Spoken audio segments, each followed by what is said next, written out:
Perkenalkan, nama saya David Deman, NIM 2019 310087.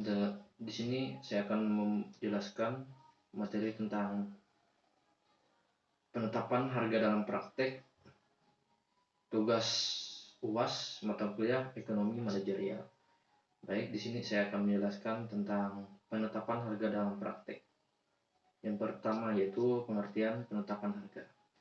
Penetapan harga merupakan suatu proses untuk menentukan seberapa besar pendapatan yang akan diperoleh atau diterima oleh perusahaan atau produk atau jasa yang dihasilkan. Berikutnya, tujuan penetapan harga. Memaksimalkan harga, meraih pangsa pasar, return of investment, mempertahankan pangsa pasar, tujuan stabilisasi harga, menjaga kelangsungan hidup perusahaan. Diskriminasi harga adalah pengenaan harga yang berbeda kepada beberapa pelanggan atau produk-produk yang pada dasarnya sama. Kuncinya adalah bahwa hanya produsen atau pemasoklah yang dijangkau oleh undang-undang. Selanjutnya, menurut Robinson Putnam, memungkinkan diskriminasi harga pada kondisi tertentu. Yang pertama, jika kondisi persaingan memang menuntut demikian, dan yang kedua, jika biaya memungkinkan harga yang lebih rendah. Jelaslah bahaya kondisi kedua ini penting bagi para akuntan. Karena harga yang lebih rendah yang ditawarkan kepada pelanggan harus dijustifikasi oleh penghematan biaya yang dapat diidentifikasi. Selanjutnya, metode penetapan harga. Metode penetapan harga terbagi menjadi 3 bagian. Yang pertama yaitu metode biaya ditambah dengan laba yang ditinggikan. Yang kedua, penentuan harga didasarkan pada keseimbangan antara harga permintaan dan harga penawaran produk di pasar. Yang ketiga, metode marginal pricing pada keadaan ketidakpastian.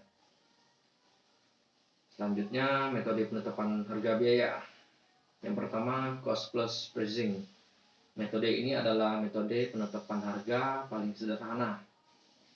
Produsen menghitung biaya produksi yang dikeluarkan dan menambahkan presentasi tertentu dari markup untuk merealisasikan harga jual. Yang kedua, markup pricing merupakan variasi biaya ditambah penetapan harga dengan presentasi markup dihitung pada harga jual. Ketiga, target return pricing. Metode penetapan harga ini bisnis penetapan harga untuk menghasilkan tingkat pengembalian investasi atau ROI yang diperlukan dari penjualan barang dan jasa. Berikutnya adalah metode penetapan harga pasar. Terbagi menjadi 4 bagian. Yang pertama, profit flow pricing. Dalam metode ini, produsen memutuskan harga berdasarkan persepsi pelanggan terhadap barang dan jasa dengan mempertimbangkan semua elemen seperti iklan, promosi, manfaat, kualitas produk, saluran distribusi, dan lain-lain yang mempengaruhi persepsi pelanggan. Yang kedua, full pricing. Dengan metode ini, bisnis merancang produk dengan harga rendah dan mempertahankan penawaran berkualitas tinggi. Yang ketiga, going rate pricing. Metode ini bisnis mempertimbangkan harga pesaing sebagai dasar dalam menentukan harga penawarannya sendiri. Yang keempat, differential pricing. Metode ini ditetapkan ketika harga yang berbeda harus dibebankan dari kelompok pelanggan yang berbeda.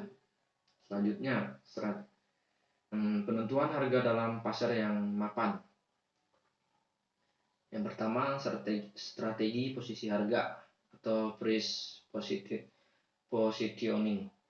Penetapan harga pada metode ini lebih menekankan pada atribut-atribut yang melekat pada produk tersebut, yang berupa strategi harga ini. Penetapan harga pada metode ini lebih menekankan pada laba tambahan yang melekat pada suatu produk, markup berdasarkan pada elastisitas permintaan produk. Penetapan harga untuk menduga kualitas. Penetapan harga pada metode ini lebih menekankan pada asumsi sebagai besar masyarakat yang cenderung harga suatu produk akan mencerminkan kualitas produk tersebut. Penentuan harga produk dalam suatu paket.